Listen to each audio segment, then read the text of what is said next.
در حالی که نظام بانکی تاجیکستان در وضع بحرانی قرار دارد، واردشوی بانک‌های نو به بازار در ذهن هر نفر سوال پیدا می شود. از کدام منبع این بانک‌ها ارزی هستی می کنند؟ پس این بانک‌ها کی هست و چه تغییراتی را در این عرصه باید انتظار شد؟ در پیام اخیر خود پرزیدنت امامعلی رحمان اظهار داشت که نظام نامکمل بانکی یکی از سبب‌های اساسی رشد نیافتن اقتصاد کشور شده است. وی دستور داد که نقشه الهوگی بهبودسازی وضع مالی دو بانک بزرگ کشور، تاجیک صادرات بانک و اگرو اینوست بانک تهیه و همچنین معیار حجم مبلغ تأسیس شوی بانک‌های نو از 80 میلیون سومانی فعلی تا به 50 میلیون سومانی کاهش داده شود. در 3 سال اخیر بانک ملی تاجیکستان همیشه جانبدار تقویت طلبات مبلغ‌های تأسیسیابی بانک‌ها بود و پیوسته آن را افزایش می‌داد. در نتیجه به یکبارگی فعالیت چندین فوندهای قرضدهی خرد قطع شد. در پی بالاروی قرب دلار و کمبود پول نقد، بیشتر از صاحبان پس‌اندازها برای گرفتن پول خود به بانک‌ها شتافتند. این وضع آشکار کرد که 4 بانک تاجیکستان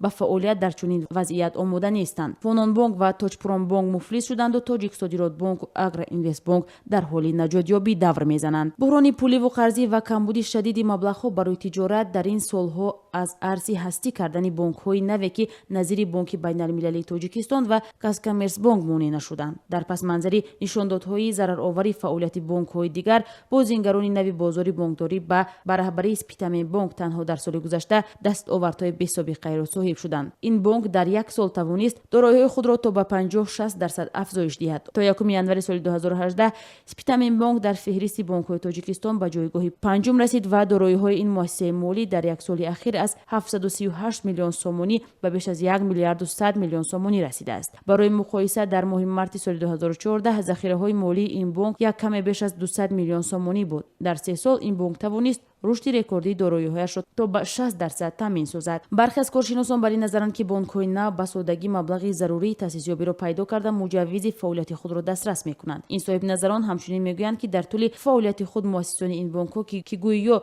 دو داماد رئیس جمهوری تاجیکستان میباشند، با استفاده از فیشنگ‌های مأموری پیوسته برای کار این بانک‌ها مبلغ‌های ضروری را پیدا می‌کنند. در آغاز به شخصیت این مؤسسان کسی اهمیت نمیداد، ولی بعد از مفلس شوی بانک‌های بزرگ و تبلیغات گسترده نهنگچه‌ها توجه به آنها بیشتر شد. از جمله توجه توسط دوربین قاعده‌های سازمان بین‌المللی فتح، نهادی مسئول مبارزه با پولشویی جنایتی در جهان، افزایش یافت. قاعده‌های این سازمان مقرر کرده است که نهادی مسئول در کشور وظیفه‌دار است شفافیت و دسترسی عموم بودن ساختارهای بانکی را تامین سازد. از جمله اطلاع درباره مؤسسان و بهره برداران این بانک‌ها باید رسانه‌ای و از معاملات منبع‌های شبهه‌ناک جلوگیری شود. رشد غیرمعمولی دارایی‌های بانک‌ها در اقتصاد ملی زمینه مساعد ندارد، مورد توجه مقررات ضد فسادی این سازمان‌ها قرار دارد. ویژگی جالب بانک‌های نو به این نکته مربوط است که در فعالیت آنها شوق برای گذاشتن پس‌اندازها دیده نمی شود. بانک‌های دیگر باشند برای این دستاورد تلاش‌های جدی انجام می‌دهند. به عنوان مثال سپیتامین بانک برای پس‌اندازها تنها بهره سالانه 1-2% پیشنهاد می‌کند. بانک‌های دیگر باشند حداقل بهره 12-16% وعده داده. کاسکامرس بانک باشد اصلاً از قبول پس‌اندازها خودداری می‌کند.